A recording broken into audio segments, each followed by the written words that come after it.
বাংলা সাহিত্যের রোমাঞ্চকর কিছু গল্প দিয়ে সাজানো আমাদের এই বিশেষ নিবেদন লেখা ব্যোমকেশ বক্সীর গল্প ও উপন্যাসের জন্য।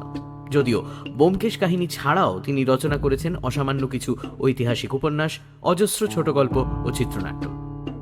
রচনা কাল হিসেবে ব্যোমকেশ সিরিজের প্রথম গল্প পথের কাঁটা। পাঠকের সুবিধার জন্য অবশ্য সত্যান্বেষীকে ব্যোমকেশের প্রথম গল্প বলে ধরা হয়। বর্ষাকালটা তবে পড়েই গেল কলকাতায়। ব্যোমকেশের হাতেও এখন তেমন একটা কাজ নেই। সে এখন কোনো জটিল কেসের অপেক্ষায় দিন গুনছে। ওকে জিজ্ঞেস করলেই বলে, বুঝলি ভাইয়া, অনেকদিন ধরেই না মনটা কেমন উসকুস করছে। একটা জটিল রহস্যের সমাধান না করতে পারলে আমার মাথাটা ঠিক খোলে না। কিন্তু আজকাল আর সেই রকম মাথা খাটানো অপরাধী আছে কোথায়? সবই তো ওই ছিচকে চোর, আর না হলে খুনের আসামি। আমি বুঝলাম আমার বন্ধু তার পেশাটিকে কাজে না লাগাতে পেরে বেজায় অলসভাবে দিন যাপন করছে। আমি আর কি করি, জানলার বাইরে তাকিয়ে আছি। কি সুন্দরী না বর্ষার এই দিনগুলো। শহর কলকাতার বড় বড় ইমারতগুলোর দামি আর জৌলুস রং আজ ফিকে বর্ষার এই বৃষ্টি সমস্ত কিছু ভিজিয়ে দিয়েছে।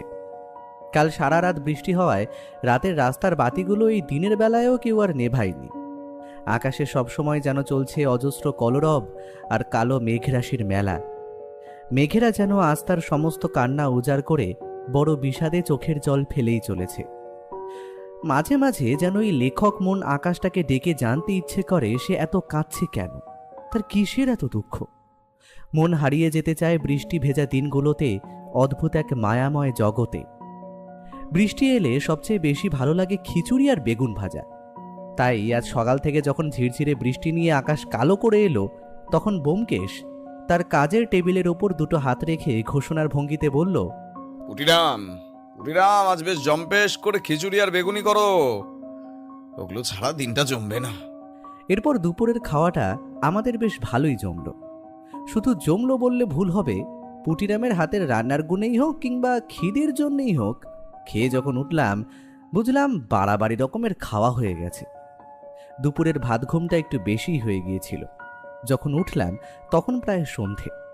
পুটিরাম ততক্ষণে আমাদের চা দিয়েছে। চা খেতে খেতে ব্যোমকেশের সাথে কথা হচ্ছিল। ঠিক এমন সময় বাইরে থেকে দরজায় খুব জোরে জোরে কড়া নাড়ার শব্দ শুনতে পেলাম। একবার না, পরপর দুইবার। আমি এবার ব্যোমকেশের দিকে তাকিয়ে বললাম, এই অসময়ে বিকেল বিকেল কে আবার হেসে হাজির হলো বলো তো? তোমায় কি কেউ আসবে বলে রেখেছিল? ব্যোমকেশ আমার দিকে তাকিয়ে মাথা নেড়ে না জানিয়ে দিল। তারপর নিজেই বলল, যিনি এসেছেন তিনি একজন পুরুষ। আশা করা যায় তার মানসিক অবস্থা খুব একটা ভালো নয়, আর চোখের নিচে কালি থাকলেও অবাক হব না। বুঝলে ভাইয়া, ভালো একটা জটিল কেস নিয়ে এসেছেন মনে হচ্ছে ভদ্রলোক। তাও অনেকদিন পর একটু মাথা কাটানোর সুযোগ পাওয়া যাবে। আমি ব্যোমকেশের এই বিশেষ ক্ষমতাটার পরিচয় বহুবার পেয়েছি। সে কোনো ব্যক্তিকে না দেখেই তার সম্পর্কে অনেক কিছু তথ্য বলে দিতে পারে, যেমন এই আগন্তুক লোকটির সম্পর্কে ও বলে দিল। আমি তৎক্ষণাৎ তাকে জিজ্ঞেস করলাম, তুমি কি করে বুঝলে? আর এমন মনে হওয়ার কারণটা কি? ব্যোমকেশ হেসে উত্তর দিল, খুব সহজে। চোখ কান খোলা রাখলে তুমিও বলতে পারতে। প্রথমত, বাইরের আগন্তুক একজন পুরুষ অনুমান করলাম, কারণ তার দরজা ধাক্কা দেওয়ার যে জোর সেটা একজন পুরুষের পক্ষেই সম্ভব। দ্বিতীয় অনুমান, তিনি এখন মানসিক অশান্তিতে আছে, কারণ তুমিও জানো আমাদের বাড়ির বাইরে ডোরবেল লাগানো আছে। তবুও মানুষটি এতটাই অন্যমনস্ক যে সে সেটি লক্ষ্যই করতে পারেনি। ব্যোমকেশ এত সহজে ব্যাপারটা বুঝিয়ে দিল যে মনে হয় এটা তো যে কেউ অনুমান করতে পারত। তবুও আমার বন্ধুটির এই রকম অসাধারণ ক্ষমতা যতবার দেখি ততবারই অবাক হই। সে যাই হোক, ঘরে এসে যিনি ঢুকলেন তিনি আমাদের দেখে হাত জোর করে নমস্কার করলেন। আমি এই ফাঁকে তার আপাদমস্তক একবার দেখে নিলাম। পরনে নীল রঙের জামা আর কালো প্যান্ট, পায়ে হয়তো বুট বা ওই জাতীয় কিছু একটা ছিল, তবে এখন তার বদলে খালি পা। তবে মুখের রঙের সাথে পায়ের রঙের ফারাক এতটাই স্পষ্ট যে বোঝা যায় বেশিরভাগ সময় তার পায়ের পাতা ঢাকাই থাকে। মুখে সুন্দর করে কামানো দাড়ি, তবে বেশ বড় লম্বা গোঁফ। মাথার কালো চুল লম্বা হয়ে কাঁধের কাছে পড়েছে, লম্বা প্রশস্ত কপাল। কিন্তু ব্যোমকেশের করা অনুমান অনুযায়ী সত্যি লোকটির চোখ যেন কোটরে বসে গেছে, আর চোখের নিচে এমনভাবে কালি পড়েছে যে মনে হচ্ছিল ভদ্রলোক হয়তো ৩-৪ দিন ঘুমোননি। মুখের রং সামান্য ফর্সার দিকে হলেও বোঝাই যাচ্ছে তা রোদে তেমন একটা বেরোন না। ভদ্রলোক হাত জোর করে বললেন, যদি ভুল না করি আপনি ব্যোমকেশ, মানে ওই ডিটেকটিভ ব্যোমকেশ বাবু। ব্যোমকেশ প্রতি নমস্কার করে বলল, বসুন। হ্যাঁ, তবে ডিটেকটিভ কিংবা গোয়েন্দা নই, আমি সত্যান্বেষী। আচ্ছা আচ্ছা, আসলে আপনার কাছে এই অসময়ে আসার একটা কারণ রয়েছে। বলে কথাটা শেষ হওয়ার আগেই ব্যোমকেশ বলল, আপনার 3 দিন ভালোই ধকল গেছে মনে হচ্ছে। রাতের ঘুম নেই, দাড়িটা অগোছালো। তার মানে বলা যায় আপনি কয়েকদিন ভালো মতো মানসিক অশান্তির সম্মুখীন হয়েছেন, তাই তো? আর পকেটে চিঠিটা দেখে অনুমান করতে পারছি সেটা কোনো উকিলের চিঠি। শিলমোহর দেখেই স্পষ্ট। বলুন কিভাবে আপনাকে সাহায্য করতে পারি। লোকটা খানিকক্ষণ হতভম্ব হয়ে গেল, তারপর বলল, আপনার লক্ষ্য করার ক্ষমতা বেশ ভালো। হ্যাঁ, আমি এই কয়েকদিন বেশ অসুবিধায় পড়েছি, কিন্তু কিছুতেই সেটা থেকে বের হতে পারছি না। তার জন্যই আপনার কাছে আসা। বুঝলাম। এবার আপনি বলুন আপনার সমস্যাটা কি, আর সবটা আমাকে নির্দ্বিধায় খুলে বলবেন, কিছু যেন বাদ না যায়। আর আপনার চা চলবে তো? ভদ্রলোক মাথা নেড়ে সম্মতি জানাতেই পুঁটিরামের ওপর আবার চা আনার হুকুম পড়ল। চা আসার সাথে সাথেই ভদ্রলোক এবার চায়ে একটা চুমুক দিয়ে বলা শুরু করলেন, নমস্কার, আমার নাম অংশুমান সামন্ত। আমি এখন এই কলকাতা শহরে প্রেসিডেন্সি কলেজের অধ্যাপনা করি। আসলে ছোট থেকেই আমি গ্রামের বাড়িতে মানুষ। প্রায় 10 বছর আগে বাবার কলকাতায় আসার সুবাদে আমিও এখানে আসার সুযোগ ঘটে। আর আমি স্বাদ পাই উচ্চশিক্ষার। টাকা পয়সা সবকিছুর বদলে আমার নেশা হয় শুধুমাত্র পড়াশোনা। আমি ম্যাথামেটিক্স নিয়ে পড়াশোনা করি, আর এখন এই অধ্যাপনায় আমার জীবন বলতে পারে। তবে এর মধ্যে এই রসিকহীন জীবনে একটি রহস্যের আবির্ভাব হয়েছে, সেটার ব্যাপারে আপনার কাছে সাহায্য চাইতে এসেছি। আচ্ছা, তারপর বলুন। হ্যাঁ, বলছি। আসলে আগেই বলেছি, আমার ছেলেবেলা কেটেছে গ্রামে। বর্ধমানের কাছে একটা গ্রামে আমার গ্রামের বাড়ি ছিল। বাবা কোনোদিনও খুব একটা অর্থনৈতিকভাবে সচ্ছল ছিলেন না, তবু তিনি আমাকে পড়াশোনাতে কোনো দিন কোনো কিছুর অভাব বোধ করতে দেননি। এবার আসি আসল কথায়। আমার বাবারা মোট 2 ভাই। বাবার দাদা মানে আমার জ্যাঠামশাই, নাম নিহার সামন্ত। তিনি সেই গ্রামেই থাকতেন, আর তিনি তার জীবনে ব্যবসা করার দরুন বহু টাকা আর জমি জমা করেছেন। প্রচুর বলতে প্রচুর। তার এখন স্থাবর অস্থাবর সম্পত্তির পরিমাণ অনেক। এখনো বলতে গেলে সেই গ্রামের বেশিরভাগ ভাগ চাষিরা ওনার কাছেই কাজ করেন। একটি বড় রাইস মিল এবং বাজারে চালের ব্যবসাও আছে বড় সড়ো। কিন্তু ওনার এত কিছু থাকলেও একটাই সমস্যা, তিনি কিন্তু বিয়ে করেননি। ওনার এখন বয়স বলতে গেলে প্রায় 60 বছরের কাছাকাছি হবে। তাই সন্তান না হওয়ার জন্য আমাকে তিনি প্রচন্ড পরিমাণে ভালোবাসতেন। গ্রামে থাকতে আমার এমন কোনো শখ নেই তিনি পূরণ করেননি। শহরে থাকাকালীন আমার জন্য তিনি প্রতি মাসে টাকা পাঠাতেন। বাবার আর্থিক অবস্থা ভালো না হলেও ওনার জন্য আমার পড়াশোনার দিক দিয়ে কোনো বাধা পড়েনি। তবে আমার উচ্চশিক্ষা শেষ হওয়ার পর তিনি আমাকে একদিন গ্রামে ফিরে আসার জন্য চিঠি লেখেন। আমিও জ্যাঠামশাইকে খুব ভালোবাসতাম, তাই দেরি করিনি। ওনার কথা অমান্য করার ক্ষমতা আমার ছিল না, তাই তাড়াহুড়ি করেই ছুটে আসি গ্রামে। আর সেখানে ফিরেই আমার জ্যাঠামশাই আমাকে ডেকে পাঠান ওনার ঘরে। তবে ব্যোমকেশ বাবু, আমি আপনাকে যে ঘটনার কথা বলছি সেটা কিন্তু আজ থেকে 5 বছর আগের কথা। আমি ওনার কাছে যেতেই তিনি আমাকে টেনে নিয়ে বললেন, বাবা অংশুমান, তুমি তো সবই জানো, সবই বোঝো। আমার এখন বয়স হয়েছে, কয়দিন আর বাঁচবো, আজ আছি কাল নেই। তাই আমি ঠিক করেছি আমার সমস্ত সম্পত্তি আর ব্যবসা সব তোমার নামে করে আমি একটু শান্তি পাবো। তুমি এখন শিক্ষিত হয়েছো, উচ্চ শিক্ষা লাভ করেছো, তোমার থেকে সুযোগ্য আর কেউ হবে না আমার এই সম্পত্তি দেখাশোনার জন্য। এবার তুমি বড় হয়েছো বাবা, নিজেই নিজের পুরো জ্যাঠার সম্পত্তি বুঝে নাও। ব্যোমকেশ হেসে বলল, তবে তো আপনার ভাগ্য অত্যন্ত ভালো বলতে হবে অংশুমান বাবু। বিষুমার কপাল সবার ভাগ্যে জোটে না। সেটাই তো সমস্যা, কারণ আমি ঠিক করেছিলাম আমি উচ্চশিক্ষা লাভ করার পর আরো নিজেকে শিক্ষার মাধ্যমে ডুবিয়ে দেব। আর তার জন্য আমি অধ্যাপনার চাকরিটাও পেয়ে যাই। নিজের পায়ে দাঁড়িয়ে ঠিক করলাম সেটাই চালিয়ে যাব। তাই আমি নিজের সোনার কপাল যুক্ত ভাগ্যকে ঠেলে দিই আর জ্যাঠামশাইকে নিজের স্বপ্নের কথা জানাই।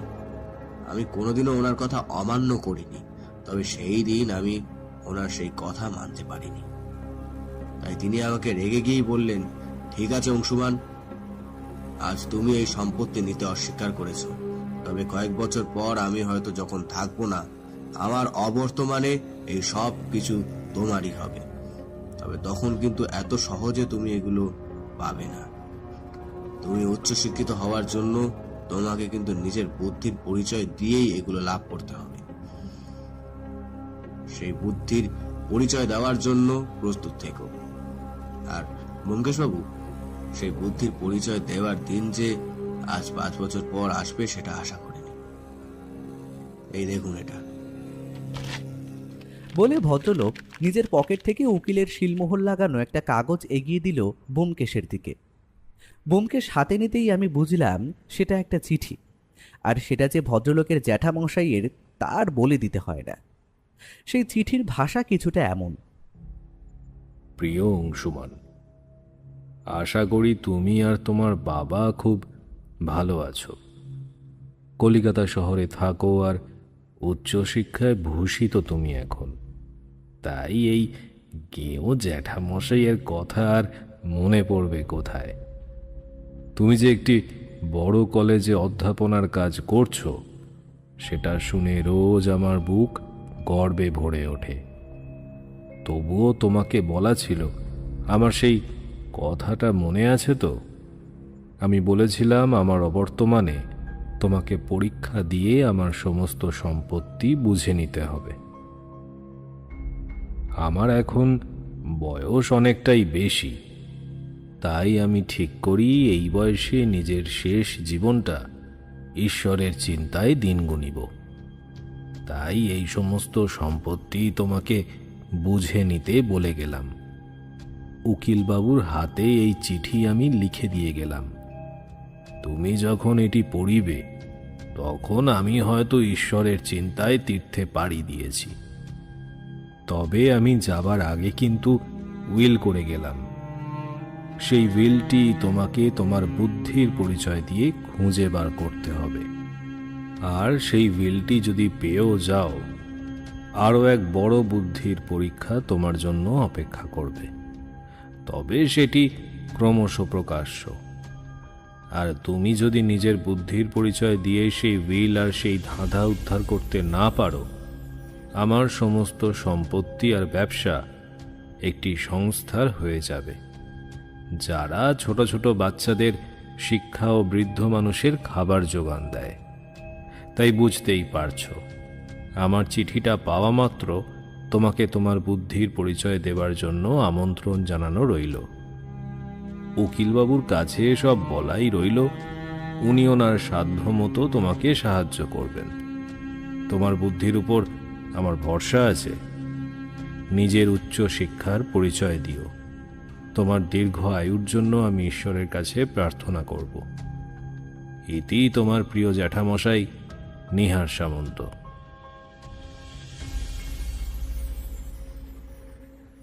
ব্যোমকেশ পুরোটা মন দিয়ে পড়ে বলে উঠল, অংশুমানবাবু, তার মানে আপনার জ্যাঠামশাই এখন তীর্থে গমন করেছেন আশা করি। আর তারপরেই আপনি আমার কাছে এই রহস্যের সমাধানের উদ্দেশ্যে এসেছেন আশা করি। কিন্তু আপনার জ্যাঠামশাই যে আপনার নিজের বুদ্ধিকে কাজে লাগিয়ে সেটি উদ্ঘাটন করতে বলেছিলেন, আমার এখানে হস্তক্ষেপ করাটা কি খুব ঠিক কাজ হবে বলে আপনার মনে হয়? অংশুমানবাবু ব্যোমকেশের কথাটা শোনা মাত্র একটু মিনতির সুরে বলল, ব্যোমকেশ বাবু, আমি আমার দিক থেকে যতটা চেষ্টা করার করে দিয়েছি। জ্যাঠামশাইয়ের ঘর বা বাড়ি কোনো অংশ আমি বাদ রাখিনি, কিন্তু সবকিছু করে প্রায় 4 দিন অক্লান্ত পরিশ্রম করেও আমি বিফল হয়েছি। এবার আপনি আমার শেষ ভরসা। আর উকিল কাকার দিয়ে অনুমতিও নিয়েছি যে আমি আমার অন্য কোনো বন্ধুর সাহায্য নিতে পারি। তিনি আমায় না করেননি, তবে ওনার এই বিশ্বাস যে কেউ নাকি সেই উইল খুঁজে বার করতে পারবে না। আমি চাই আপনারা আমার বন্ধু সেজে আসুন আমার জ্যাঠামশাইয়ের বাড়ি। আপনার যত টাকা লাগে আমি দেব, তবে আমার পারিবারিক সম্পত্তি যাতে কিছু না করেই হাতছাড়া হয়ে যাবে সেটা আমি হতে দিতে পারি না। আচ্ছা, বুঝলাম। আমি এই সমস্ত কেস হাতে নিই না, তবে এখন কয়েকদিন ফাঁকাই আছি। একসঙ্গে মাথা ঘামানোর মতো সুযোগ আর বর্ধমানের দিকের গ্রামের দৃশ্য উপভোগ করার জন্য কেসটা আমি নিলাম। তবে আমি আশা করছি আপনি আমাদের সঙ্গে যাবেন তো? অবশ্যই আপনাদের সাথে যাব, আর আপনাদের থাকা খাওয়ার সেখানে কোনো অসুবিধা হবে না, কারণ জ্যাঠামশাই এর চাকর সঞ্জয় কাকা আছেন সেখানেই, আর আমাদের সেই বাড়িতে থাকার বন্দোবস্ত করা হবে। তবে আমরা কবে বেরোবো অংশুমান বাবু? আমি আর আমার এই বন্ধু দুইজনই যাব কিন্তু। আপনি কাল ফাঁকা হলে আমরা সকাল সকালই বেরিয়ে পড়ব। যত তাড়াতাড়ি আপনি এই রহস্য থেকে আমাকে মুক্তি দেবেন ততই আমার শান্তি। আচ্ছা, তাই কথা রইল। আমরা কাল সকাল 8টা নাগাদ হাওড়া স্টেশনে একসঙ্গে হব। তারপরেই বর্ধমানগামী একটি লোকালে উঠলেই তো হয়ে গেল। ঠিক আছে। অনেক ধন্যবাদ ব্যোমকেশ বাবু। আমি এখন তাহলে চলি। আমার ব্যাপারটা আপনি ভেবে দেখবেন তা আমি অবশ্য আশাই করিনি। বলেই যেন কিছু ভুলে গেছিলেন এই মনে পড়ল।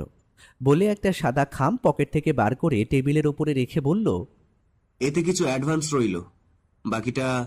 কথা শেষ না করে অংশুমানবাবু বেরিয়ে যাওয়ার আগেই ব্যোমকেশ বেশ কায়দা করে খামটা তুলে তার পাশে রাখল। সে যাই হোক, পরের দিন সকালে আমরা যথাসময়ে ট্রেনে উঠলাম। শহরের সেই বড় বড় ইমারতের কাঠামো ছাড়িয়ে যখন বেরোলাম, চোখের সামনে খোলা মাঠ ভেসে উঠল। আমাদের ট্রেন গাড়ির জানলা দিয়ে বেশ ভালো ঠান্ডা বাতাস আসছিল। আমি আর ব্যোমকেশ বুক ভরে বাইরের গ্রামের হাওয়া নিজের ভেতরে নিলাম। আসলে শহরের মানুষ এই রকম সুন্দর দৃশ্য আর পরিশুদ্ধ বাতাস পাবো কি? শহরের থেকে এসব ঢের গুণ বেশি ভালো। কিন্তু আমার মন তখন পড়ে আছে বরাবরের মতো বাইরের দিকেই। চারপাশে তখন প্রাকৃতিক সৌন্দর্য আমাকে মন্ত্রমুগ্ধ করে রেখেছে। চারিপাশে সবুজের সমারোহ, মাঠে চারিপাশে শুধু সবুজ আর সবুজ ধানের ক্ষেত দেখা যাচ্ছে। যতদূর চোখ যায় শুধু সুদূর প্রসারী বনজঙ্গল আর মাঠঘাট। তখন দুর্গাপূজা আসতে আর অল্প দিন বাকি, তাই এপাশে ওপাশে শত শত কাশফুলও ফুটে থাকতে দেখলাম। আমার চোখ যেন ওই জানলাটার বাইরে অদ্ভুত আর একটা অন্য জগৎকে দেখতে পাচ্ছিল। সত্যি সবকিছু যেন স্বপ্নের মতো, আর আমি সেই স্বপ্নের দুনিয়ায় হারিয়ে যাচ্ছি। প্রায় 2.5 ঘন্টার সমস্ত পথ শেষ করে ট্রেনটা শেষমেশ আমাদের পৌঁছে দিল বর্ধমান স্টেশন।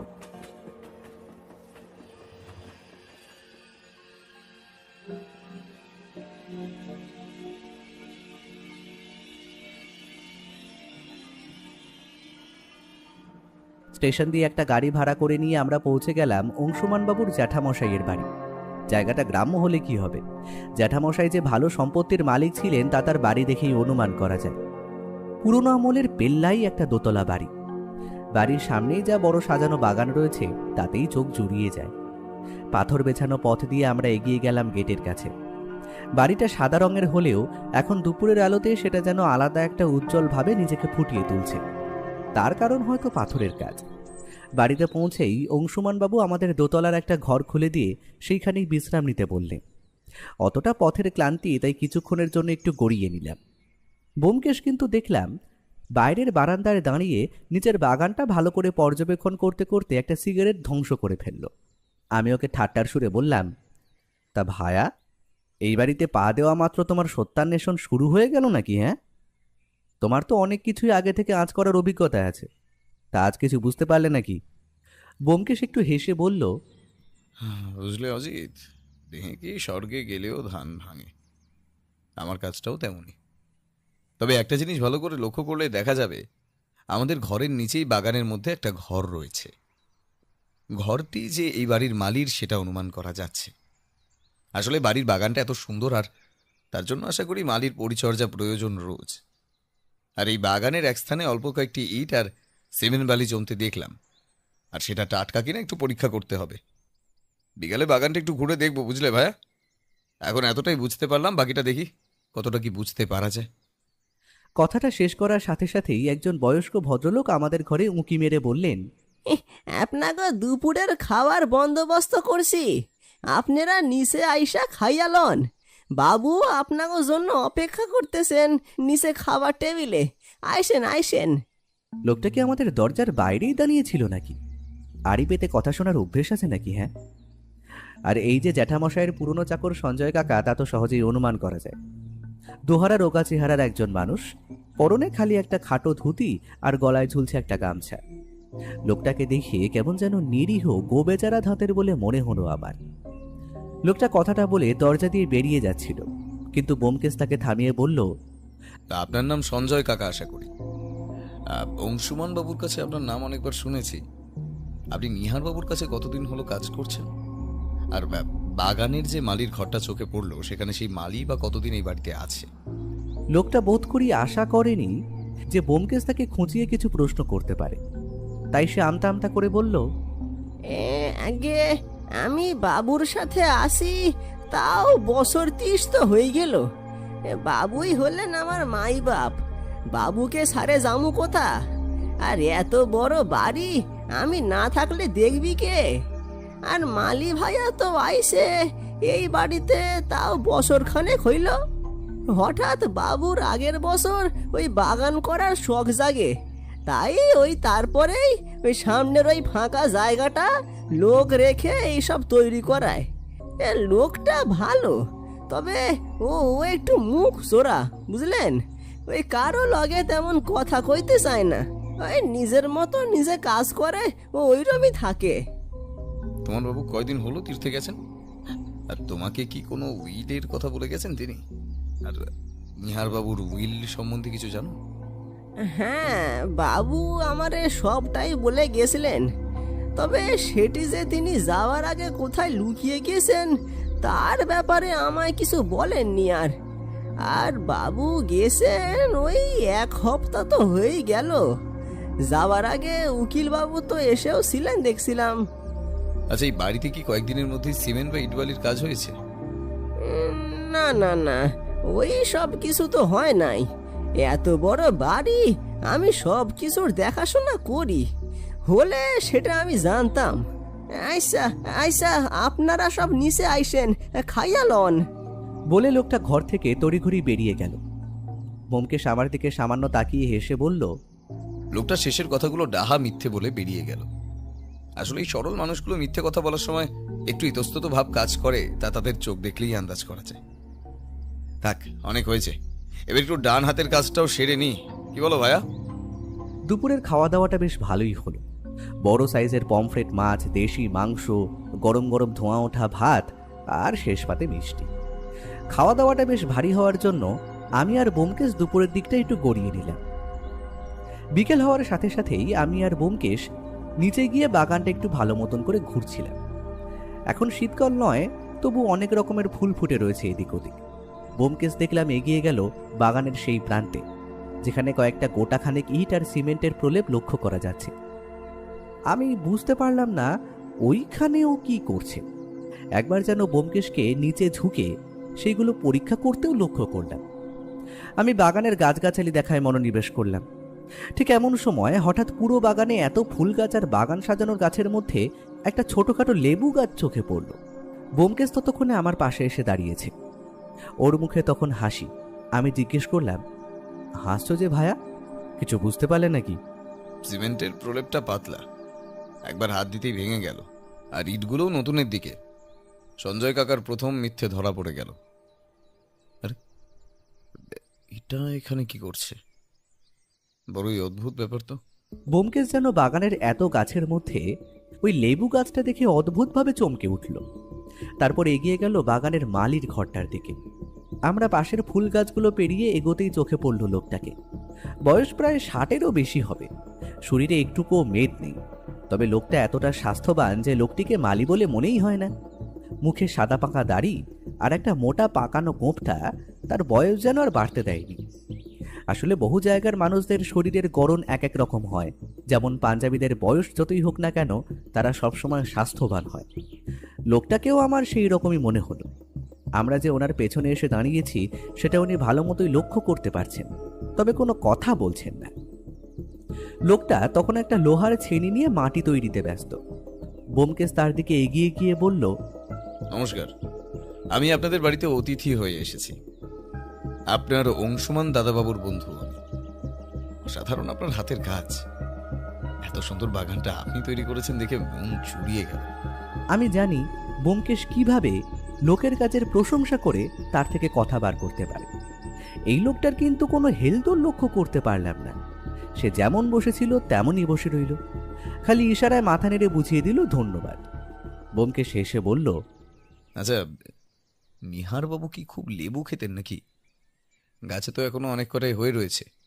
এত সুন্দর বাগানে লেবু গাছটা কেমন জানি বেমানান ঠেকছে। এবার লোকটার দিক থেকে একটা অদ্ভুত খ্যানখ্যানে গলায় কথা শুনতে পেলাম।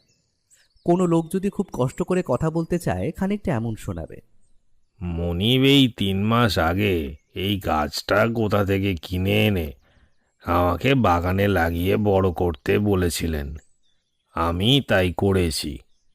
তিনি লেবু খেতে ভালোবাসতেন কিনা জানি না, তবে তীর্থে যাবার আগে উনি রোজ বাগানে এসে খাবার আগে একটা করে লেবু ছিঁড়ে নিয়ে যেতেন। ব্যোমকেশ মাথা নেড়ে সম্মতি জানিয়ে বলল, আচ্ছা কাকা, ওই যে সুন্দর সাদা ফুলটা দেখছি, ওটার নাম কি গো? বিদেশি ফুল গাছ মনে হয়। এখন বয়স হয়েছে, অত ফুলের নাম মনে থাকে না। লোক এসে গাছ দিয়ে যায়, আমি খালি বাগান তৈরি করে দিই। আচ্ছা, তোমার ঘরটা একটু দেখতে পারি? মুখে কিছু না বললেও লোকটা সম্মতি জানাতেই আমি আর ব্যোমকেশ এগিয়ে গেলাম ঘরটার দিকে। ছোট একচালা কাঠের বেড়ার ঘর, ওপরে টিনের ছাউনি দেওয়া। এখানে যে কোনো লোক থাকতে পারে সেটা ভাবনারও অতীত। তাও ব্যোমকেশ পুরো ঘরটার চারপাশটা ভালো করে, পুরনো তক্তপোষের নিচটা ভালো করে বিফল ভঙ্গিতে হাঁপ ছেড়ে বেরিয়ে এলো সেখান থেকে। আমরা আবার মালিটিকে নমস্কার জানিয়ে ঘরে ফিরে এলাম। আমরা যখন ফিরলাম তখন প্রায় সন্ধে হয়ে এসেছে। গ্রামের দিকে অন্ধকারটা যে ঝপ করে নামে তা আজ ভালো মতো অনুভব করতে পারলাম। আর একটু যেন শীত শীত লাগছিল। আমরা নিচে বসার ঘরে যাওয়ার সাথে সাথেই অংশুমানবাবু আমাদের সাথে বসলেন আর আমাদের জন্য সঞ্জয় কাকাকে চা আনতে বললেন। ব্যোমকেশ এবার বলল, আপনার জ্যাঠামশাইয়ের ঘরটা একবার দেখতে চাই। আর আপনি এই বাড়িতে আসলে কোন ঘরে থাকতেন সেটা একটু ভালো করে দেখতে চাই। এই বাড়ির কোনা কোনা আপনি চেনেন, তাই আপনার থেকে উপযুক্ত আমি কাউকে পাবো না যে আমায় এইগুলো ঘুরে দেখাবে। সঞ্জয় কাকা চাটা দিক, তার মধ্যে আমাদের কাজ শেষ হয়ে যাবে আশা করি। অগত্যা কি করব আমি? ব্যোমকেশ ও অংশুমানবাবুর সাথে সাথেই গেলাম। নিহার সামন্তের যে পুরনো দিনের জিনিসের শখ ছিল, তা ওনার ঘরেই এই পুরনো বিশাল পালঙ্কটা দেখলেই আঁচ করা যায়। ঘরের প্রতিটি জিনিসেই যেন সেই কালের ছাপ। ব্যোমকেশ ভালো করে ঘরের প্রতিটি কোণা, খাটের তলা, ড্রয়ার, আলমারির জায়গায় জায়গায় তন্ন তন্ন করে খুঁজে দেখল। ওকে খুঁজতে দেখে অংশুমানবাবু বললেন, আপনি বললে আমি আলমারিটা খুলে দিচ্ছি। আলমারির দরকারি কাগজপত্র রাখার জায়গাগুলো খুঁজে দেখতে পারে। তবে ওগুলো আমি আজ খুঁজে দেখেছি, কোথাও কিছু পাইনি। আপনার জ্যাঠামশাই এতটা বোকা নন। তিনি আপনার সঙ্গে যখন বুদ্ধির খেলা খেলতে চাইছেন, তবে ওইসব জায়গায় জিনিসটা পাওয়ার আশা নেই। আচ্ছা, ওটাই কি আপনার জ্যাঠামশাইয়ের ছবি অংশুমান বাবু? ব্যোমকেশ হাত দেখালো দেওয়ালে টাঙানো একটা অয়েল পেন্টিং পোর্ট্রেটের উপর। একজন জমিদার গোছের লোক যেন সগৌরবে সেখানে বসে আছে।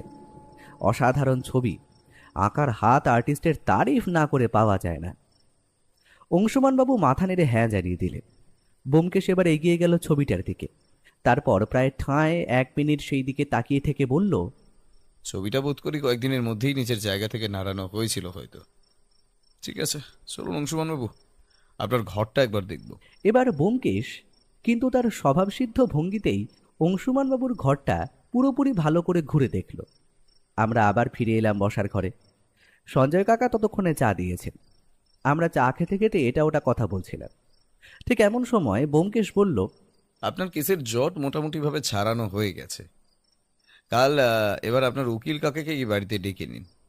একটু কথা বললে আমি বাকি ব্যাপারটা সহজেই অনুমান করতে পারবো। আর আশা করি কাল বিকেলের আগেই আপনার উইল আপনার হাতে চলে আসবে অংশুমান বাবু। আমি তো একেবারে অবাক। সারাদিন আমিও তো ব্যোমকেশের সাথেই ছিলাম। আমার তো চোখে পড়ল না ব্যাপারটা। কখন আর কিভাবে এই রহস্য ভেদ করে ফেললো ব্যোমকেশ?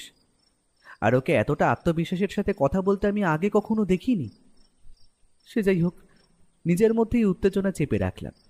কিন্তু অংশুমানবাবু সামলাতে না পেরে বলে উঠলেন, কখন, কিভাবে? চলুন তবে এক্ষুনি ওই উইলটি খুঁজে বার করি। উইলটি আপনি পাবেন ঠিক, আর সেটা যে কোথায় আছে সেটা আমি অনুমান করতে পারছি। তবে আপনি বা আমি কেউই সেটা এখন খুঁজে পাবো না। তার জন্য সঠিক লোকের প্রয়োজন। কালকের জন্য অপেক্ষা করুন, আশা করছি কাল সব প্রশ্নের উত্তর আপনি পেয়ে যাবেন। বলে ব্যোমকেশ ওর জামার ডান পকেটে হাত ঢুকিয়ে দিল। তারপর অত্যন্ত দুঃখিত সুরে বলল, এই রে ধুস, সিগারেটটা শেষ হয়ে গেছে। আমি একটু সামনে কোনো দোকান পাই কিনা দেখি। আপনারা বসুন, আমি একটু একটা কাজ সেরে আসছি। বলে ব্যোমকেশ সদর দরজা দিয়ে বেরিয়ে গেল।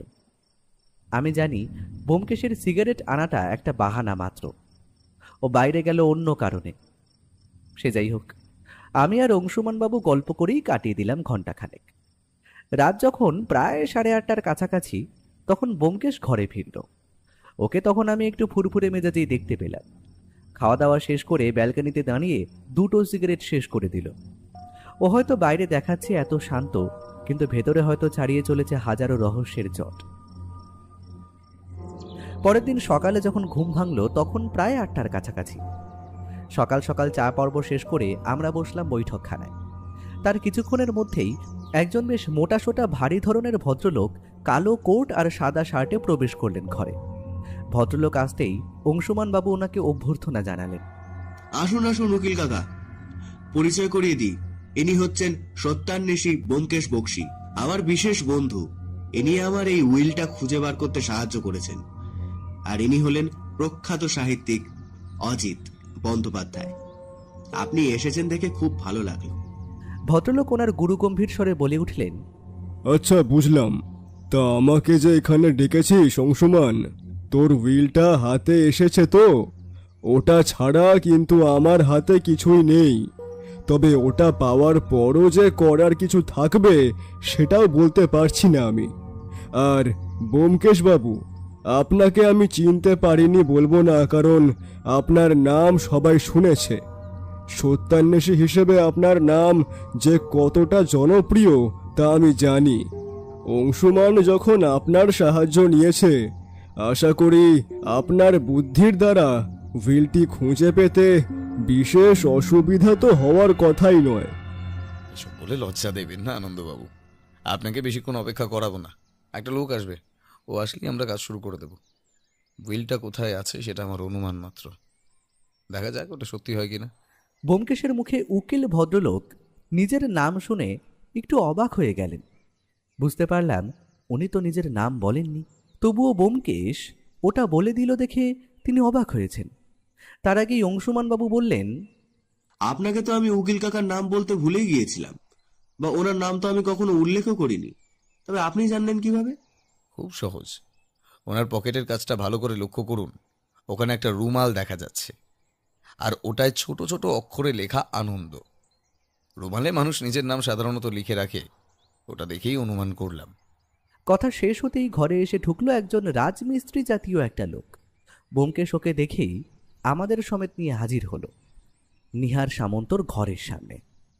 তারপর সেই কালকের দেখা পোর্ট্রেটার দিকে হাত দেখিয়ে বলল, সঞ্জয় কাকাকে বলো একটা মই দিতে, ওটা নামাতে হবে।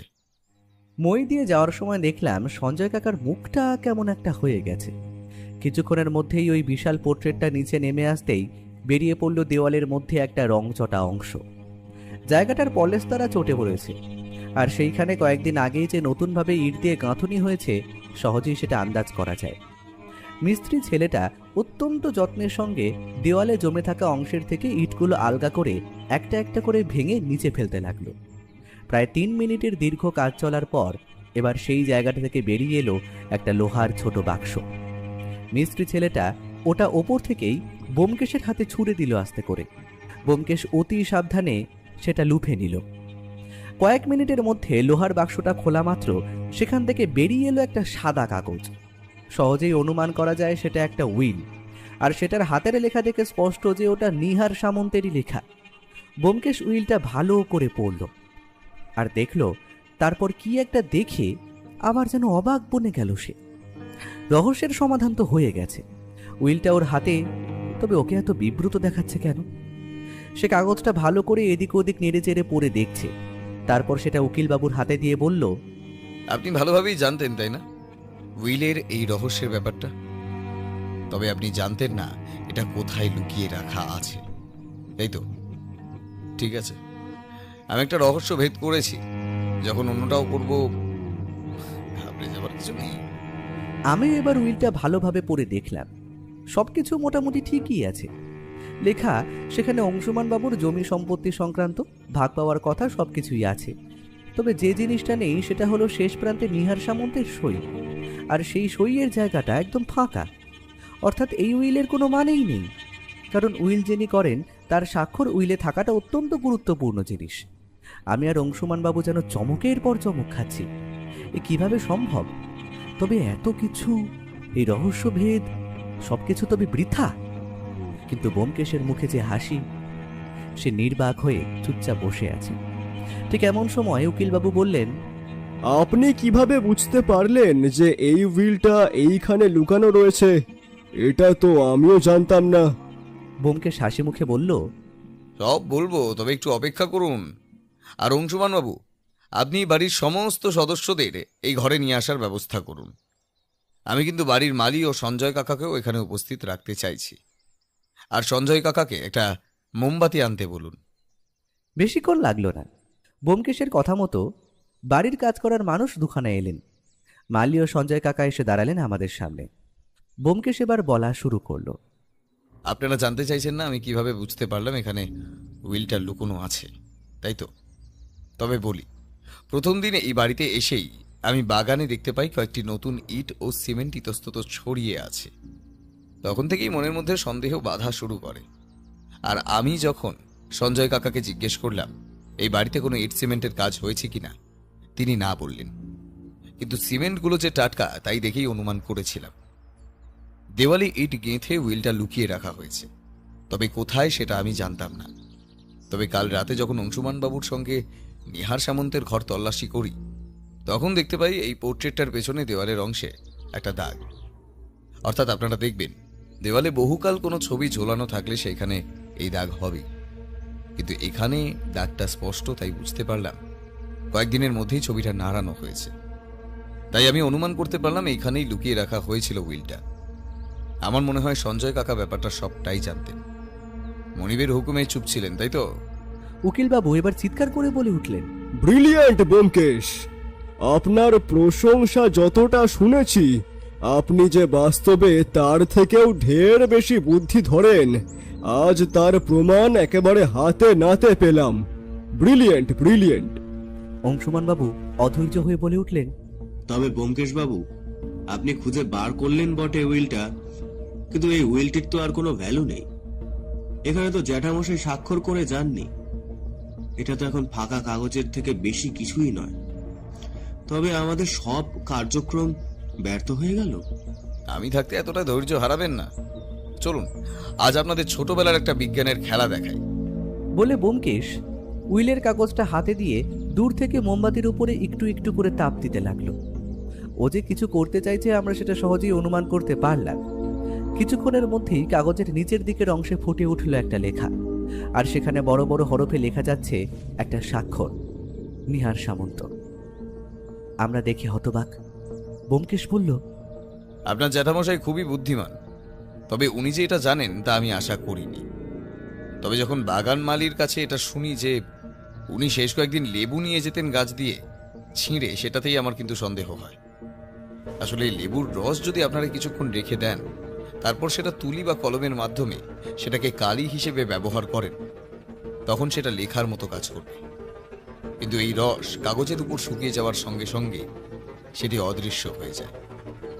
আর সেই বিজ্ঞানের উপায়টি ব্যবহার করেন নিহার বাবু। তবে এই লেখা কিভাবে ফুটিয়ে তোলা যায় তাপের সাহায্যে, তা তো আপনারা সহজেই দেখলেন। নিন অংশুমান বাবু, আপনার উইল আর এই সমস্ত সমস্ত সম্পত্তির মালিক এখন বোধ করি আপনি। আপনার রহস্য ভেদ করার কাজ শেষ, আর আমার কাজও এখানে শেষ। অসংখ্য ধন্যবাদ। অংশুমান বাবুর মুখে এবার হাসি ফুটে উঠল, সঙ্গে আমাদের মুখেও। এত সহজে আর এত তাড়াতাড়ি যে রহস্যের সমাধান হবে তা আমরা কেউই আশা করিনি। যতবার আমি ব্যোমকেশকে দেখি তার থেকেও বেশি অবাক হই ওর বুদ্ধিমত্তার পরিচয় পেয়ে। কিন্তু গল্পটা এখানেই শেষ হতে পারত, কিন্তু আরও একটা বড় চমক তখনও বাকি ছিল। আমাদের সামনে সোফায় বসে রাজকীয় ভঙ্গিমায় একটা সিগারেট ধরিয়ে একটা শুকটান দিয়ে ব্যোমকেশ বলল, বুঝলেন অংশুমান বাবু, আপনার জ্যাঠামশাই নিহার সামন্ত কিন্তু ভালো মনের মানুষ ছিলেন, আর তিনি আপনাকে সম্পত্তি দেওয়ার সঙ্গে সঙ্গেই ছোট বাচ্চাদের পড়াশোনা আর চিকিৎসার জন্য তার টাকার কিছু অংশ তাদের দান করে যেতে চেয়েছিলেন। আসলে উনি তো আপনাকে ইঙ্গিত দিয়ে গিয়েছিলেন, আশা করি আপনি সেটার মর্যাদা দেবেন। কি তাই তো নিহার বাবু?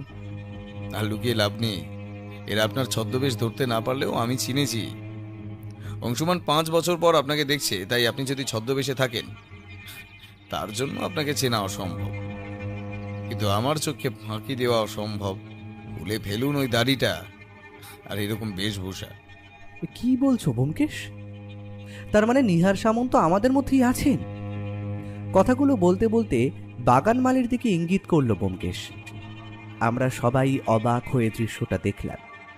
প্রায় 60 বছরের সন্ডা চেহারার মানুষটি নিজের সাদা পাকা দাঁড়িটি খুলে রাখলেন, আর সাথে খুলে রাখলেন একটা সাদা পাকানো গোঁফ।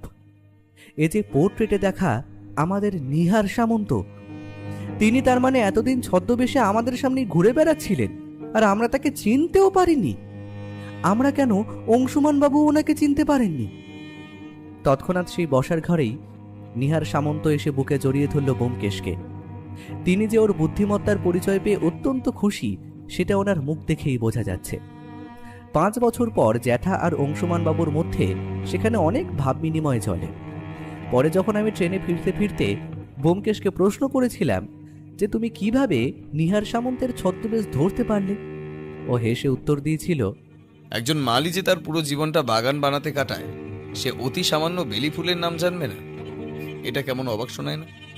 আর মালি হিসেবে ওনার গায়ের রং ছিল অনেক বেশি ফর্সা। আর যতই হোক, মালির শরীরের গড়ন যে এতটা স্বাস্থ্যবান হয় না, তা দেখেই বুঝতে পারলাম। তবে বুঝলে ভাইয়া, এখন কয়েকটা দিন ছুটি নেব ভাবছি।